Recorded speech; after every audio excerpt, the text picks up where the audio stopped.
Welcome to the Ocean Studio here as part of the YAHOWAH blog. I am your host, Craig Winn, and we have here this handsome fellow. He is the Wookiee, and we're delighted to be outdoors and streaming live to you. Return to our series on The Voice. It is part of a collection of books called Coming Home. They feature typically Dode's Mizmor, although we're going to begin this one where we left off in our previous episode of The Voice Coming Home, because we're going to reprise what we had shared thus far in the book of Jeremiah. And so it begins with a woe. And when you hear a woe from an inspired prophet of Yahweh, you want to take notice. And you want to try to determine who it is that it is addressing. Like one of the most important woes ever written through the prophets is following the 18th chapter of Isaiah, where it speaks of Israel being thinned at the waist, having a terrorist state carved out of its midst to make it indefensible, and that happening in conjunction with the Shabuah harvest, which is on the 11th of June in 2027. It says in the 18th chapter, woe to the nation and the individual that causes this to happen. And that nation and individual is Donald Trump in the United States of America. And so when it says woe, you ought to pay attention because God is not pleased. Now, in this particular case, the woe is directed at shepherds, at Ra'ah, to those who tend for, feed, and shear the flock.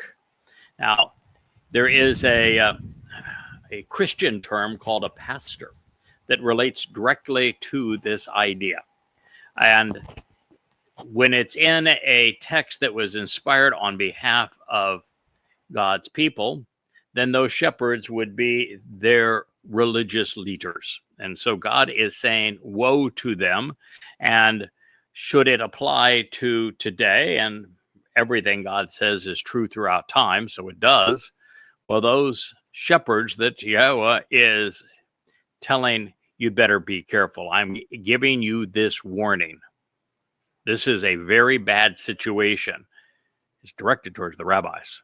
So woe to the shepherds who have led astray and destroyed, causing irreparable damage, abad, who have ruined by misleading others, causing them to die, perishing, so that they cease to exist because they have scattered, they have putz, they have chaotically displaced the flock from my shepherding and nurturing, prophetically declares Yahweh. Are you aware of a religious group within Israel, which would apply to these being the shepherds of Yahweh's flock, who lead the people away from Yahweh by never mentioning his name and not including him by name in their religion?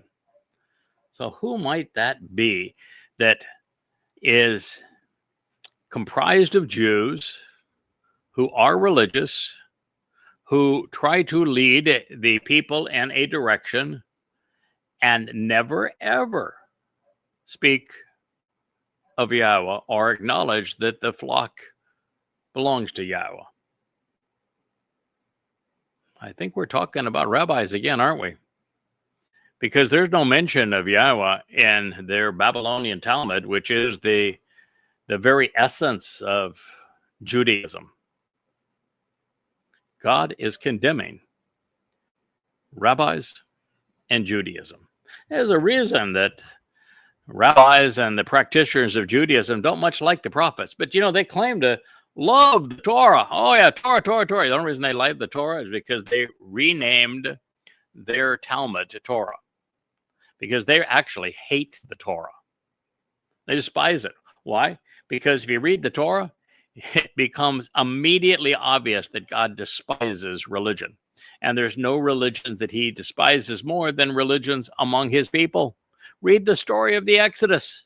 The whole thing is a condemnation of the people's propensity to be religious and of their tendency to constantly harass Moshe and reject Yahowah. You can't study the Torah and not know that to negate the value of Yahweh's name is an unforgettable crime. Unforgivable. But the Torah says. And it's emphatic. These false shepherds, they are, in fact, rabbis. So consequently, this is what Yahweh, the God of Israel, what's that name again? Yahweh, the God of Israel. Why can't anyone in Israel say it? They just won't say it.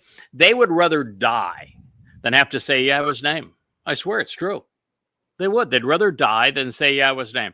It is exactly as we read in Devarim 18, where Moshe recounts the story. In fact, it's actually Yahweh recounting the story through Moshe, where the children of Israel told Yahweh,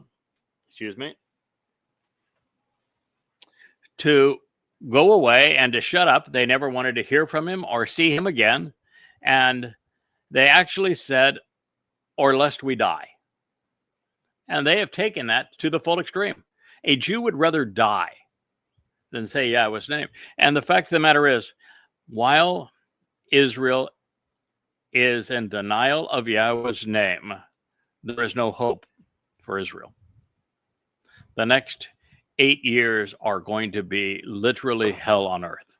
They're going to be far worse than anything experienced even during the Holocaust.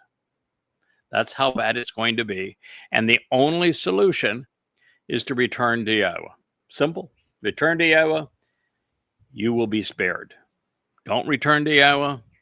And you will be fortunate if you're one of that final remaining remnant who in the very end decides not to be religious anymore and is at least salvageable. But Yahweh is the God of Israel. There is no other. There is no Hashem of Israel. There is no G-D of Israel. There is no Adonai of Israel. There is a Yahweh. He told Moshe his name. He said that's the only name he ever wants to be called in all places for all time. It is his one and only name. To erase his name is so repulsive, Israel. It really is. And the fact is, you're even obnoxious about it. You changed your own name to hide his name. No mention of a Jew anywhere in the Torah. Not one. You can't say that the Torah is Jewish and that there's Jewish law or Jewish holidays or Jewish anything. There's no mention of a Jew in the Torah. None. There wasn't even a Jew on the planet until the 17th century. The term is Yahud, Yahudah, Yahudem. And it is a compound of Yahweh's name and Dod's name. Yahud, Yahuwah, and Dod. But you've erased it. And yet you'll screw around and you'll have a suicidal prime minister called Netanyahu. Where do you think you got that name?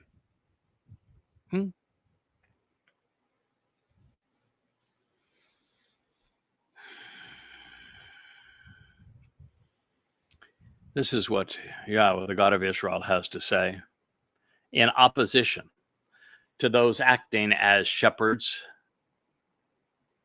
This is to the rabbis.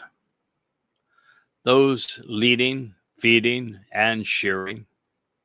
My people, you yourselves have led astray, pushed away, and you have scattered my flock, and you have constantly driven them away by continually seducing them. You have compelled them. You have enticed them. You have led them astray, and you have lured them and drawn them away, preying upon them. And you have exerted enormous pressures and thereby thrust them aside, exiling them and banishing them from a relationship with me.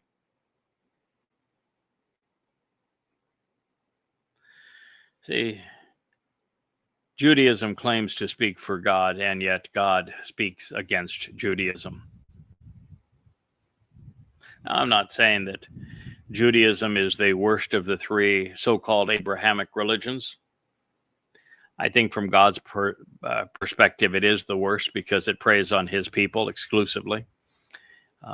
But he clearly hates Islam and Christianity, all three religions. But he's speaking here to rabbis and to Jews. Therefore, you have not been concerned about them, and that's the truth. Rabbis are concerned about their own pockets, about their own prestige. Therefore, you've not been concerned about them. So behold, hold you accountable, and will reckon this against you.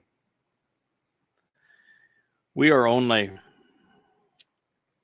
8 years away from this final judgment.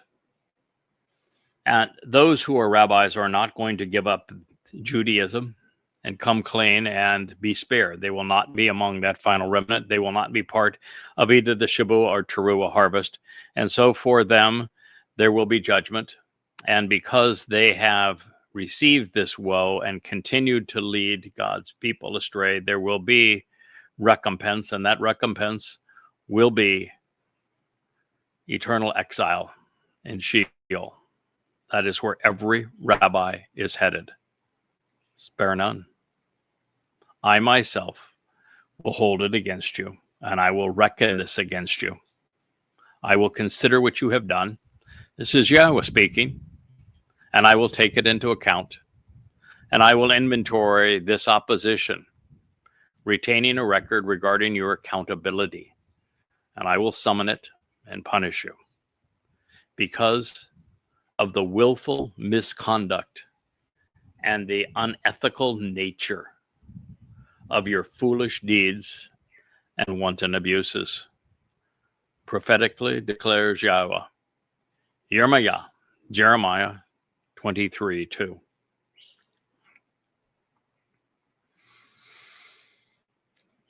By using Nahum, we know that Yahweh spoke this through the prophet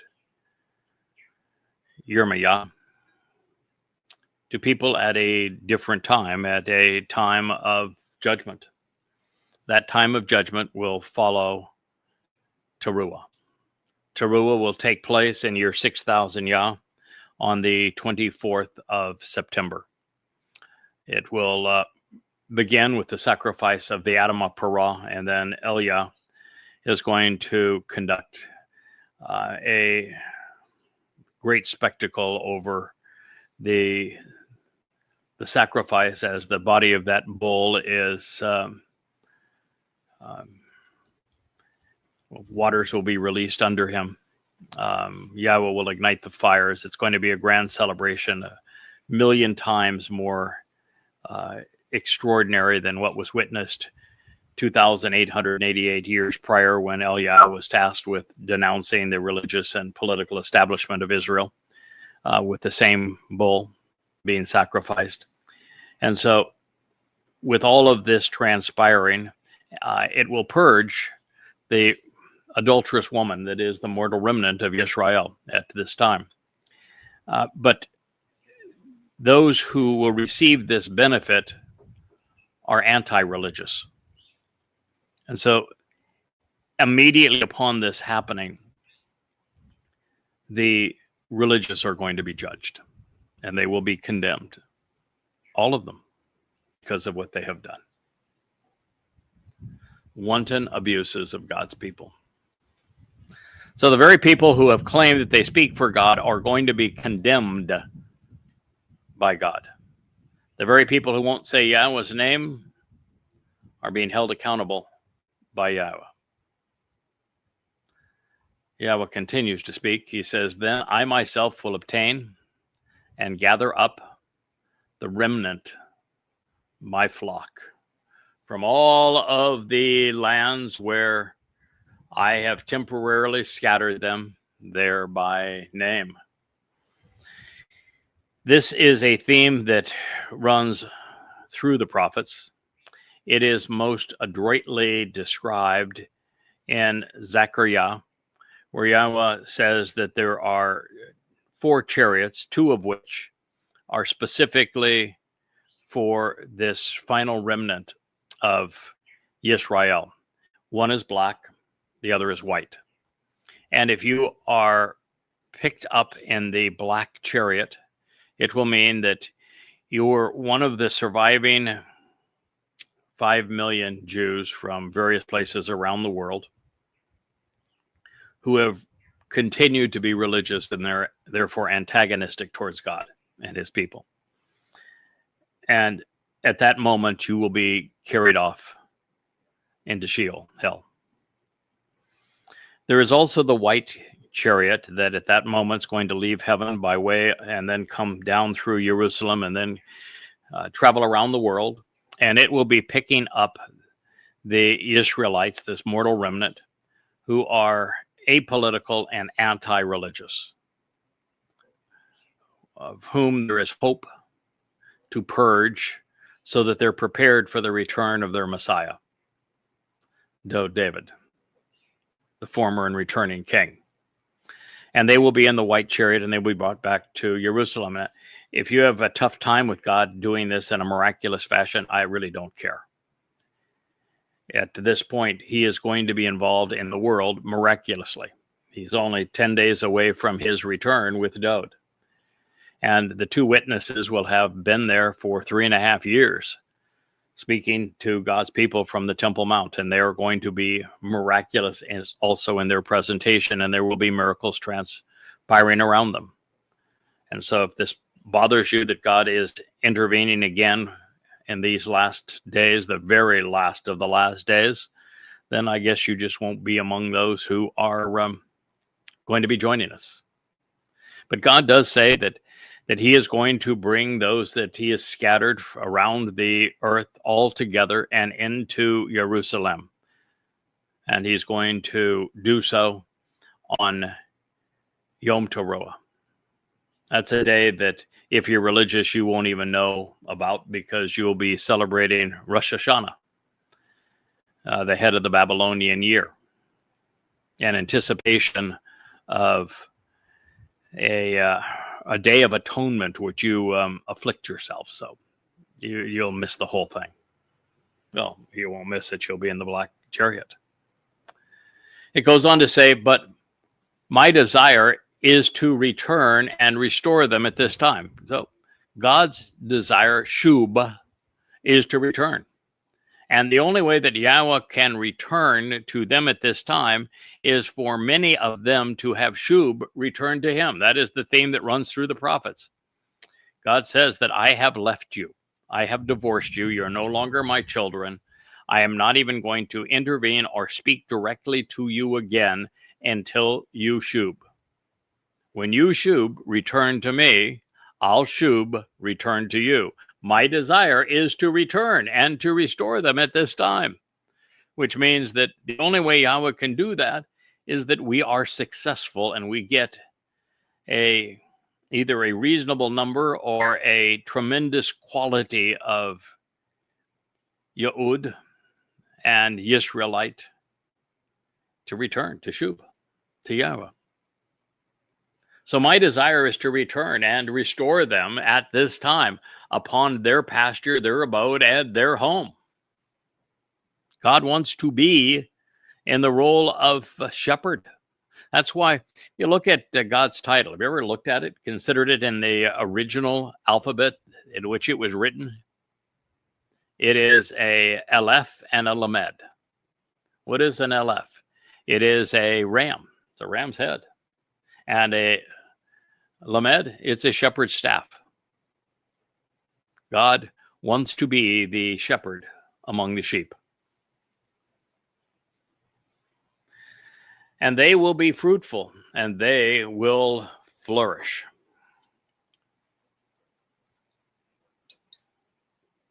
They might even enjoy a Coca-Cola in the original glass bottle. And they will be fruitful, and they will flourish. Why do you think I took a drink and just paused there? Do you know? How about their keeper of the cables back hiding there? And they will be fruitful and they will flourish. This is after Yahweh says, I'm bringing them back to their home and to their pasture. I am restoring them. And they're going to Torah. Flourish, grow. They're going to Torah. I am the Torah. That's why I paused there. I told you there's going to be a sacrifice, and that sacrifice was going to purge the adulterous woman of Israel. The sacrifice is of a parah. A parah is a fruitful and productive bull. Par being bull, and with the AH ending, you can either render it as heifer, or you can render it as, say, that bull is productive, fruitful.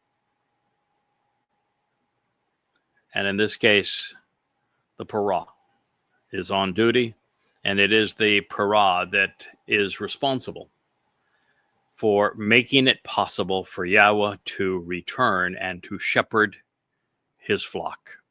It is the final sacrifice during the Mikra, and it is performed on Towrah in year 6000 Yah.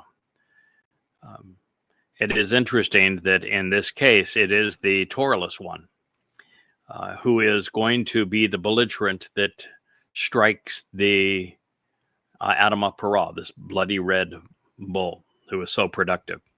And in this regard, it is a reprisal of what happened 2,000 years prior to that with Dod, where it was the ultimate beast, the beast of Rome, that whipped him and then crucified Dod to David in fulfilling Pesach, Passover. And here now in fulfilling Towrah, the bull. It was a lamb back on Passover. That was what Dod represented. His Bashar body represented the lamb, the Passover lamb. And in this case, the Bashar body will be that representing a bull, still a man, who's going to offer his life. He'll be taken by the beast that is re-representing Rome. As a matter of fact, this beast has a name. It's Donald Trump. He is demon-possessed even as we speak. And he is the one who is going to proclaim that he is a god. And he's going to do so on the Ides of March, the great Roman holiday. And the person most active in speaking against him will be this bull, Yada. And he will ultimately allow the one that Satan has possessed to strike him down on Towrah, just as David allowed the Romans to strike him down on Pesach to fulfill Passover, this time filling the promise of Towrah. That is why it is so important that parah was used here.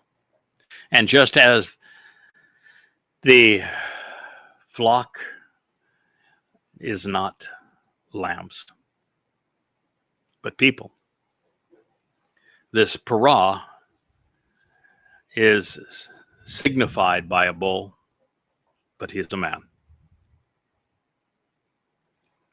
And as a result, God went on to say they will increase and become great, living a long and abundant life, Rabbah. It's kind of a funny thing for Yahweh to say. With the rabbis gone, the real rabbis stole this title for themselves. It doesn't mean teacher, it means they're great. So they chose a word in Hebrew that means great, and they applied it to themselves to imply that they were great. And Yahweh said, no, you're gone now, but I've sent you off to Sheol. But it's the remnant of my people that have benefit from the sacrifice of the parah, who I am making great. And they're going to live long and abundant lives. Now, by long and abundant lives, this mortal remnant who is spared on Towrah by the Adamah Parah, they are not immortal, at least not yet. But they will live throughout the entirety of the 1,000-year celebration of Sukkah, when the earth returns to the conditions found in Eden. And during that time, they will have the opportunity to understand the terms and conditions of the covenant and what Dod to David did in fulfilling Pesach, Matzah, and Bakodim, such that they too can become immortal. And when they do, they will be even greater, and they will live forever. That was Jeremiah 23:3. Yahweh is speaking in first person here, and he continues. Then I will raise up and establish Kum. I will take a stand on their behalf, and I will confirm and fulfill my promise to honor them over those who serve as shepherds, so that they will do what is required to nurture, guide, and protect them. And they will not be afraid ever again. And so again, God's having fun with words. And what he is saying here is that he is going to make those that the rabbis sought to control and abuse for their self-aggrandizement and pocketbooks. He's going to have the beneficiaries of the sacrifice of the red heifer become far more empowered, enriched. They're going to rise while the rabbis fall. And they will never again cower. They will never again be intimidated. You know, rabbis play very, very nasty. If you were a Jew and you walk away from Judaism, they are aggressive. They would just as soon trash and burn down your house and destroy your lives. They are exceedingly aggressive in this regard. And God said, you won't have any reason to fear them, not ever again. And they will not be dismayed or discouraged. And understand this is taking place at the very end of the time of Jacob's troubles, which is going to be a 2,300-day period of anguish, worse than the Holocaust, worse than any one of the 3 Roman assaults on Israel or on Judea. But they will never be discouraged again. This is after what will have been 1,000 times worse variation of Alaska flood. But it's all over. Happily ever after begins. They will no longer be discounted or disregarded. They will not be inventoried as merchandise as a result of being considered unimportant. You know, the whole mantra now that is being promoted by Muslims and Marxists that Jews are expendable. Kill them all. They only care about this mythical notion of a fake Estinian. And so be it if all Jews die in the process. They actually think that is enlightened. It's astonishing how dumb Marxism and Islam, how grossly immoral the political doctrine and the religion have made billions of people today. Well, this was prophetically declared by Yahowah and recorded in Jeremiah 23:4. Again, there's a difference between things of Yahowah and things of man. If you read the Talmud, you are never going to say, thus says Yahowah.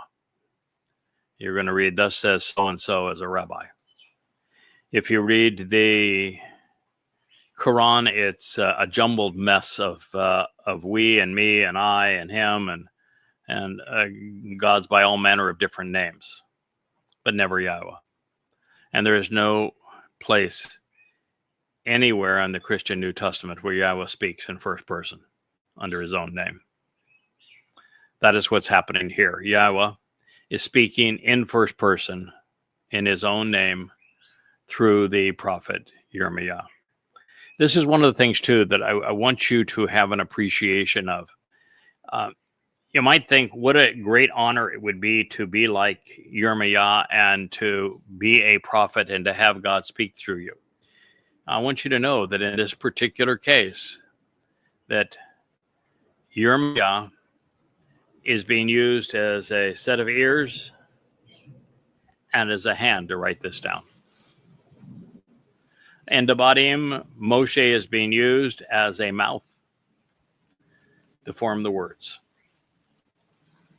That really isn't the way that God would most prefer to work with us. He would most prefer to have us learn from him over time, come to assimilate the information such that we can make the necessary connections to understand, and then to share what we have learned.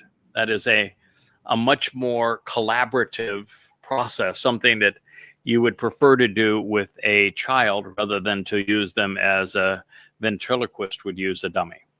I'm not demeaning Yirmiah here. Yirmiah does have moments where he expresses himself, which is something that God would likes. But since the children of Israel told Yahweh to go away and shut up, and they never wanted to see him or hear from him again, the only way that Yahweh could speak to them is through prophets like Yirmiah. And that is what we're listening to here. And he says, now pay attention. The days are coming, prophetically declares Yahweh. What was that name again? Oh, Yahweh. You familiar with a God named Yahweh? Oh, yeah. He is the creator God of the universe, the author of life. Yeah. He is the God that was replaced in Christianity and in Judaism and in Islam. What do you think God thinks about being replaced? Anyway, this is what Yahweh says. When I will take a stand by raising up and establishing through the approach of, here's the name of names, the only name that rivals Yahweh's in importance. I will rise up and I will take a stand through the approach of Dod, the beloved, which is errantly transliterated as David, but there is no V in the Torah prophets, not in the alphabet of the Torah prophets. It's a Wah, makes the O sound, it's a vowel. The name was written Daleth, Wah, Daleth. Pronounced Dod. It is a fairly common word in Hebrew. It means beloved. You should know it because it's half of Yahud, Yahweh, and Dod, Yahud. What Yahweh just said here ought to shake everyone to the core. It has been available to read for 2,700 years, and it should shake everyone to the core. It says two things here which are essential for you to know. And it begins with Henna. Behold, now pay attention. The days are coming. There is a time in the future. Prophetically declares Yahweh, not Jesus, not Hashem, not Allah, not the Lord. Prophetically declares Yahweh. There are days that are coming, prophetically declares Yahweh, when I will take a stand by raising up and establishing through the approach of Dod. So who's the returning king? Dod. Who's the returning Messiah? Dod. Who is the chosen one? Dod.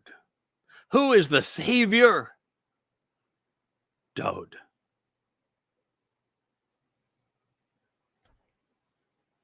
So, David, had lived 70 years in his first of 3 lives. He passed away 4 years prior to year 3000 Yah. And in year 3000 Yah, the cornerstone of the house for Yahweh's name was placed on the Temple Mount that he had acquired, and Yahweh revealed the 89th Mizmor, his song to his son. All in year 1000 Yah, 968 BCE. So if Dowd is coming back, that he is going to be the one through whom in future days that Yahweh establishes. This was written in the 7th century BCE, so 300 years after Dowd's first life. Doesn't that mean that at the very least Dowd has 2 lives? Doesn't that what that means? That Dowd's coming back. He's going to take a stand by raising up and establishing through the approach of Dowd. It means absolutely, unequivocally, that Dowd has at least a second life. Now, you have to wonder now, which we're going to find out, but is this mean that Dowd is being risen up and taking a stand by fulfilling Pesach, Matzah, Bakorim in 33 CE, year 4000 Yah? Because that is what he will reveal himself as the Messiah, as Gabriel through Daniel in the 9th chapter. He will tell us exactly when he is going to fulfill to the day, 600 years in advance, that he's going to fulfill Chag Matzah. And that is the way that God's people are reestablished. And of course, Dowd is then returning in year 6000 Yah on Yom Kippurim to establish his kingdom and protect his people and bring in this condition that we're reading about, that Yah was telling us about, where his people will never be afraid again, where he's going to bring all of his people back home from where he has scattered them, and he is going to elevate them and enrich them at that time. Dowd is involved in both occurrences, which means now that Dowd has 3 lives. Now, why is that difficult for people to understand? When Christians, they're willing to give Jesus 3 lives. He was supposedly lived before he lived, and then he came in the world's a little baby, and then he was killed. Oh my God, we killed God. No, they didn't kill him there. Well, we can't say the Romans killed him because we are the Roman Catholic Church. Oh yeah, we're going to blame the Jews. The Jews killed him. And then he came back. Well, that would be his 3rd life, right? And then he went away, but he's coming back. That would be his 4th life. Okay, for Jesus to have 4 lives, even though he's a myth, never existed. But David, no, we can't have him having 2 or 3 lives, can we? No, because what did Paul say? Paul said he's dead and buried. Dead and buried, man. In fact, he even went as far as to say Dowd's not even in heaven. Why? Because Satan wants to be God's beloved. He wants to be Dowd. He actually says he wants to be Elyon. Elyon is Dowd. It's God's right hand.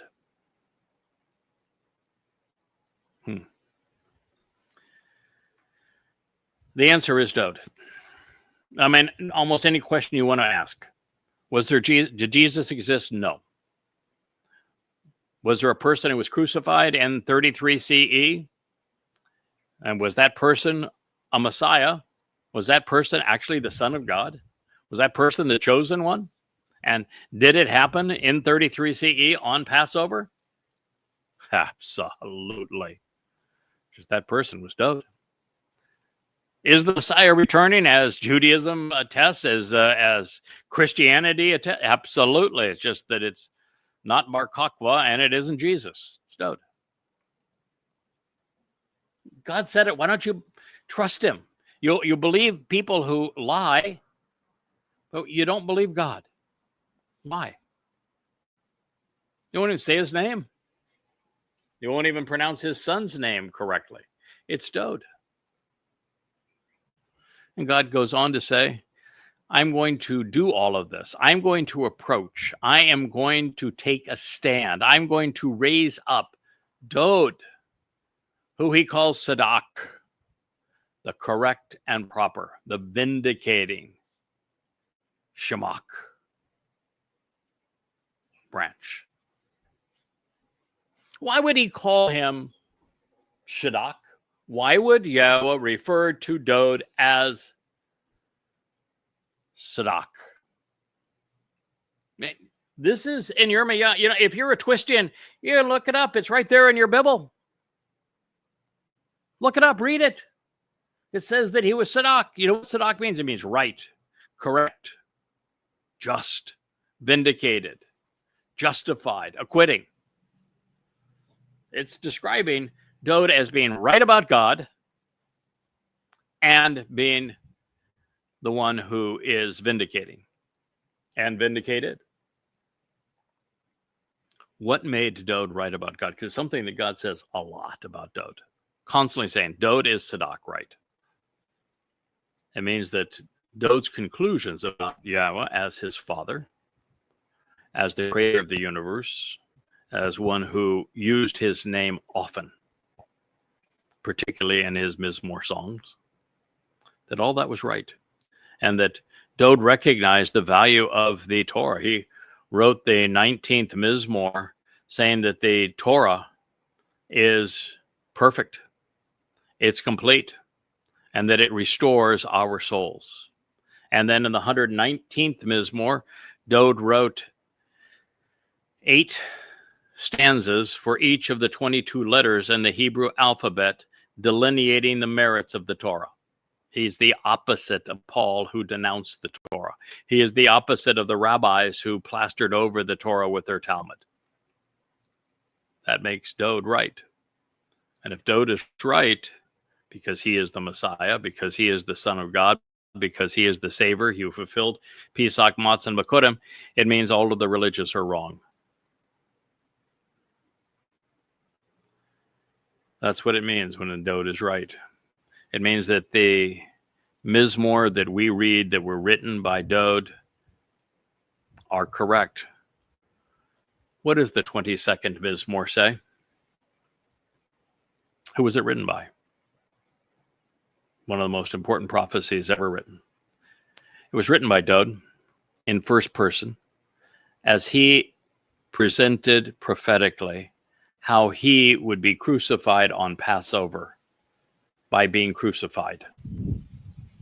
That he would fulfill Passover by being crucified. Dod's right. He fulfilled Passover by being crucified. Dod's right. The 22nd Mizmor, Dod in first person, explains vividly that he would be crucified fulfilling Passover. Dod's right. What does that mean? It means Jesus is wrong, that there was no Jesus. There was no person named Iesu Christu that was crucified. In 33 CE on Passover, year 4000 Yah, it was Dod David. He's right. He wrote in first person that he would be crucified in the 22nd Mizmor, fulfilling Passover. Yeshaya, Isaiah, and the 53rd chapter explained how the guilt would be laid upon the Lamb of God. In the 9th chapter, we are told that Dod is the son that is being given to us. That's what it means. Now, I'm going to tell you that these are two of the three most important discoveries I have made in my life. I would say that these are two of the three most important discoveries in human history. And they are that Jesus never existed. That's what this means. Dod was right. Dod explains that he is the one who was crucified. Jesus never existed. Number 2, Dod is the one, as the Messiah and Son of God, fulfilled Pesach, Matzah, and Bakurim. The only other insight, discovery that rivals this is being able to put together the entire timeline from our time in Eden to our return to Eden, with every major step along the way designated by exact time and place, including the date that Yahowah and Dode will return. All of it. The exact day that Dode fulfilled Chag Matzah in 33 CE, year 4000 Yah. Of course, there's also the insights of being the first to reintroduce Yahowah's name to the world after it had been neglected for 2,500 years. The first to explain that God hates religion, that the very people who claim to speak for him are the people God detests most. It's a lot for one life, isn't it? And those are a half a dozen of many, many thousands of insights. It says Dode is correct. That's why he is Sadak. And that's what it means. Now, Dode is called the Shamak, the branch. Yahowah refers to me as a choder, which is a stem off of that branch. He describes the two of us and our relationship together in the fourth day of creation, the greater and lesser luminary. Dode is the greater luminary. He is effectively the sun. Yahowah refers to him as such in the 89th Mizmor. He says he's going to come back as brilliant as the sun in his presence. And he says that the moon will continue to be a sign for the Moed. And in the presentation of the fourth day is the lesser and greater luminaries that are the sign for these Moed throughout time. So we have a relationship together. Dode is the main branch. I am simply a stem off of that branch. Branch from where? I know the answer. Do you know the answer? He is a branch from the tree of life, because he opened the doorway to life by fulfilling Pesach. He is the main branch of the tree of lives. And it's actually lives plural in the Hebrew text. Dode is the one who opened the door to life by fulfilling Pesach. He is the branch.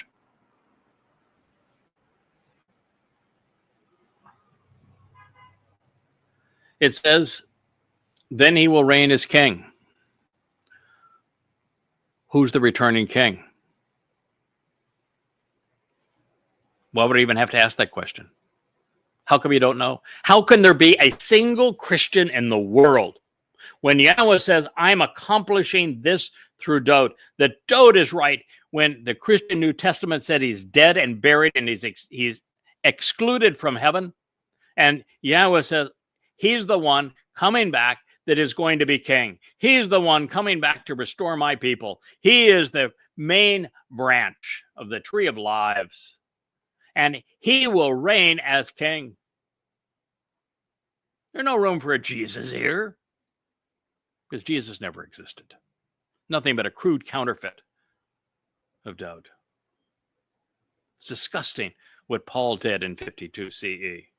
And it's even more revolting that rabbis didn't hold him accountable and quote this text and the hundreds upon hundreds of others that prove that Jesus is nothing but a fabrication, a complete and total lie. It is Dode who will reign as king. God just said so. There's only one God. His name is Yahowah. His son is Dode, David. Dode is the Malek, the Malak Malek. He will reign as king of every place, of the entire earth, of the universe. Dode was anointed by Yahowah 3 times for his 3 lives. Dode was called the Son of God 3 times by God himself for his 3 lives. And the 3rd life of Dode is when he returns as our king. Not difficult for God. It is our souls that are the reservoir of our attitudes and our attributes. Everything that is Dode, his consciousness, his conscience, his great intellect,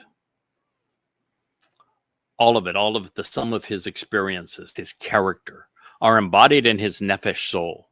And God can make a nephesh soul immortal, which he did in the case of his beloved son. And he can empower and enrich that soul with enormous energy, so that soul is free to travel through the dimensions and no longer be stuck in the dimension, the 3 dimensions of our world, but be liberated in time, and then in the 5th and 6th dimension and enter heaven, which is a 7-dimensional space.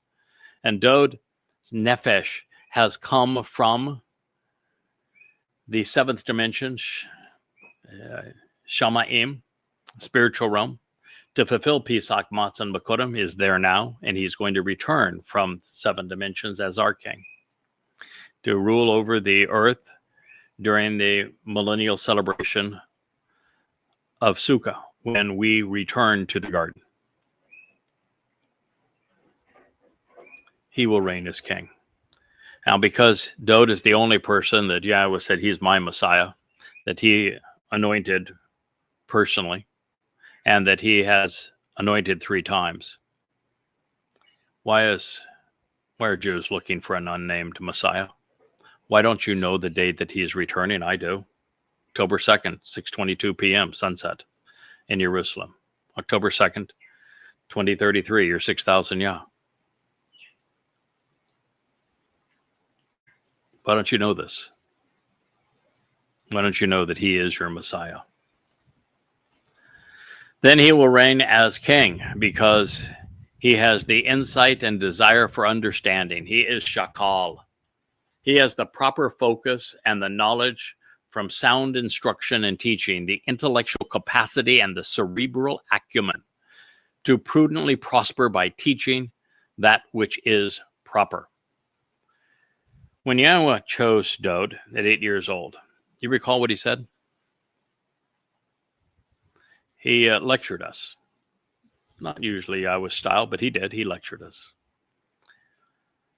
And what he said is that he passed over the other sons of Yeseh because, well, they may have been closer to daddy. They may have been older and stronger and more handsome. Who knows?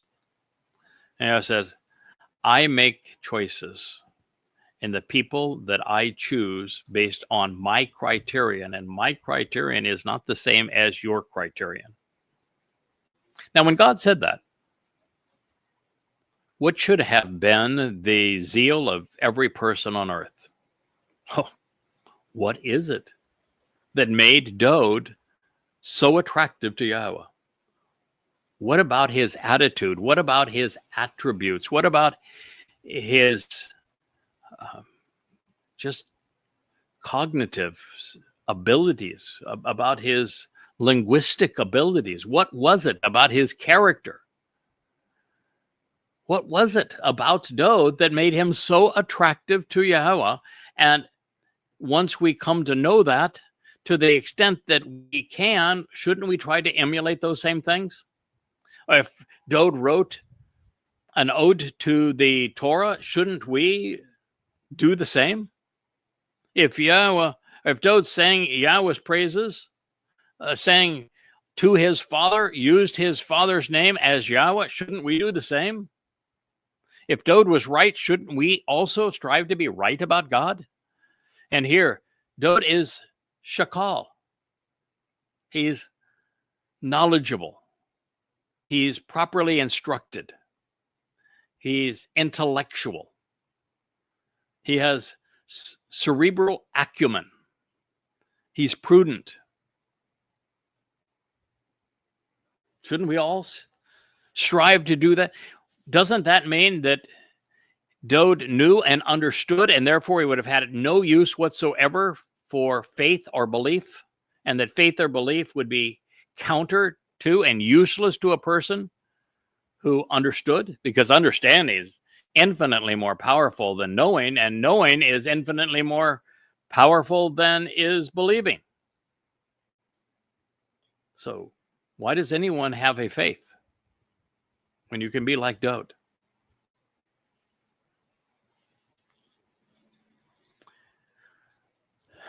It says he will be motivated to act upon and genuinely engage in the mishpat. Mishpat is one of probably 1,000 Hebrew words that is a compound of my or ma as an interrogatory, which tells us to ponder the implications of something. And shafat in this case, so it's shafat, mishpat, shafat is to judge, to exercise good judgment, to make sound decisions. So Dowd, it says here, is going to be motivated to act upon and genuinely engage in the means to exercise good judgment and fairly resolve disputes. Do you know the method that Dowd used to mishpat? He fulfilled Passover, unyeasted bread, and firstborn children. And by doing those things, he made it possible for our souls to be immortal and perfected and adopted, which means enriched and empowered, emancipated and enabled by Yahweh as part of his family, inheriting all that would be appropriate for the sons and daughters of God to receive.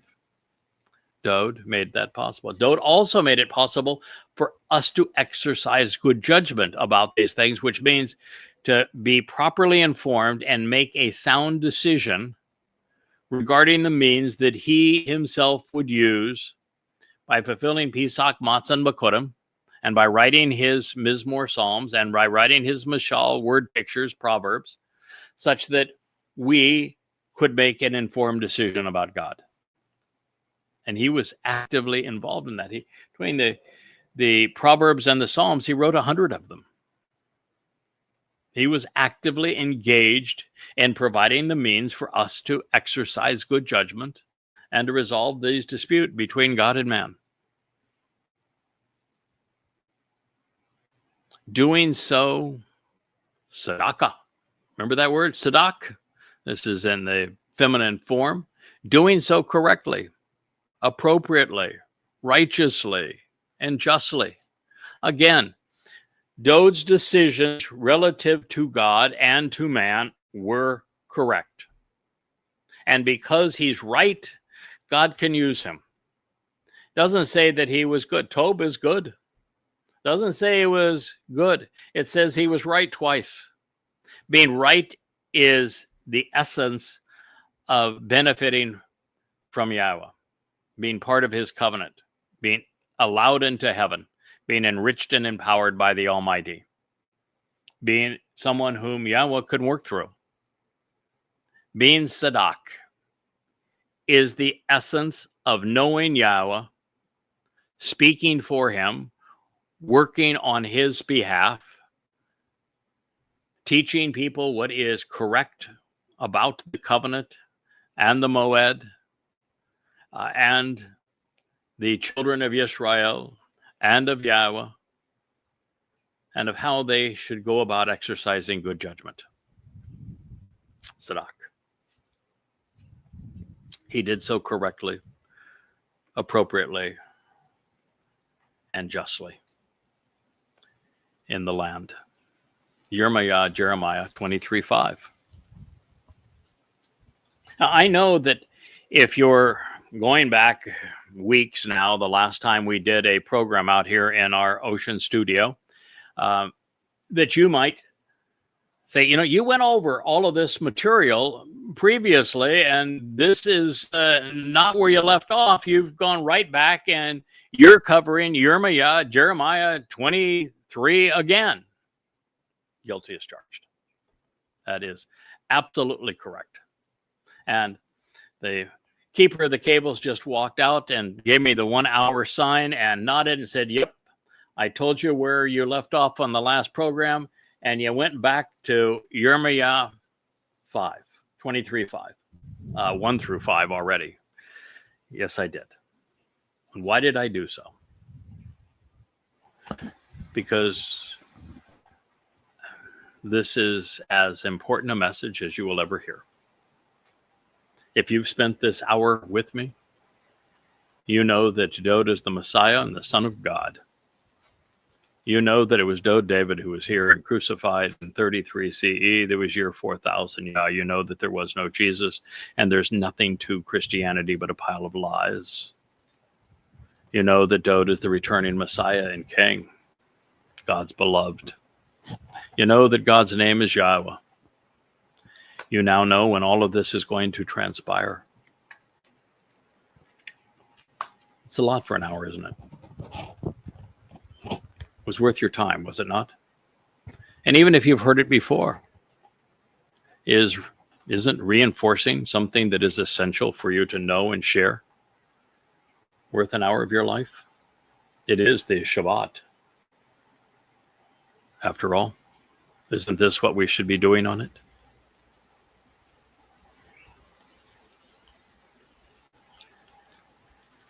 Now remember, this is Yahowah now speaking in first person about his beloved son, Dowd, whom he names. And, you know, God does not have Alzheimer's. God's not suffering from dementia. God's not insane. Therefore, if he says he's going to accomplish all of these things from Dowd, he knows his son's name. He knows the Messiah's name. He knows the King's name. He didn't have a senior moment and slip up and mean to say that other guy that has a Greek name. He doesn't even have a Greek name because there was no J in the Greek language either. But no, he knows who he's talking about. He's really smart. I mean, Dowd's really smart. And Yahowah's infinitely smarter than Dowd. Heck, I'm really smart. And I wouldn't ever challenge Yahowah. Well, I did challenge Yahowah once. I told him that I could best the platypus and that given the chance, I would create an even better platypus. My platypus would have feathers and would fly, not just swim and crawl on the ground. My platypus is going to fly, and it's going to be the colors of a parrot. And so I challenged Yahowah. And for that, well, as we were reading through Daniel, where I'm one of the speakers in that account, God got back at me at saying, okay, you're a Palmoni then. And since that time, I've been dealing with the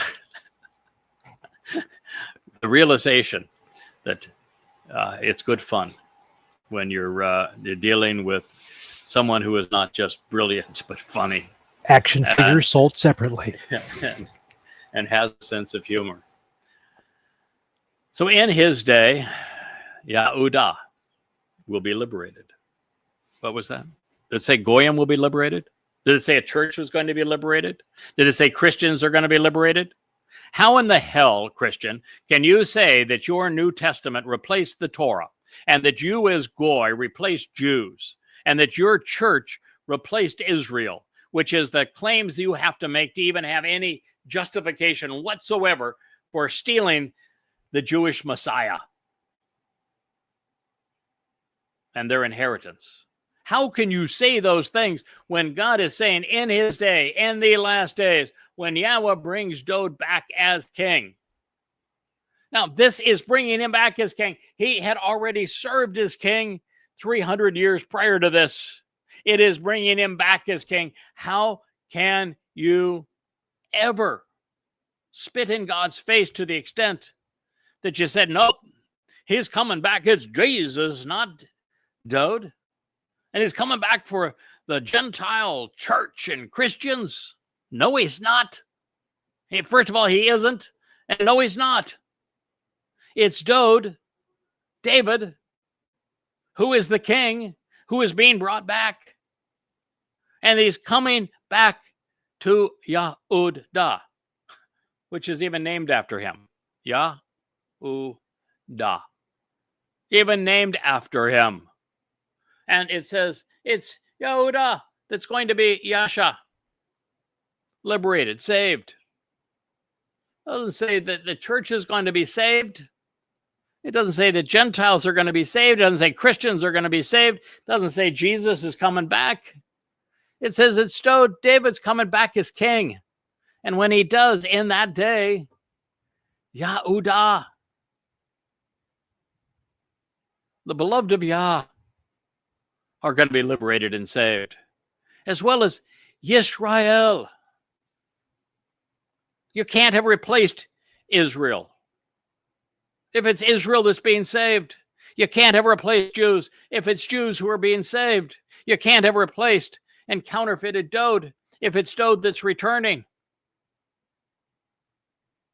Unless you want to make God out to be a liar, which is the essence, by the way, of the 89th Mizmor. It said if you claim otherwise, other than Dode is his son, that Dode is the Messiah, that Dode is the Passover lamb, that Dode is the one who is returning as king, as brilliant as the sun. If you say otherwise, you're calling Yahweh a liar. He said that to us in first person in the 89th Mizmor. Read it. It's Yehudah that will be liberated and saved. And Yisrael, which means it's a compound of Yish, Sarah, El. It means those who engage and endure with God will live and dwell. Shaken will camp out in confidence, expressing their trust and reliance. Oh, we're not going to have any Godhead faith. There will be no belief systems. Somebody says, what do you believe? I don't believe anything. I know. So did Dode. We're going to live. We're going to dwell in confidence. We're going to express our reliance and trust in Father and Son. And Yisrael is going to be restored. They are going to live trusting and relying upon Yahweh and Dode. And Yehudah will be saved.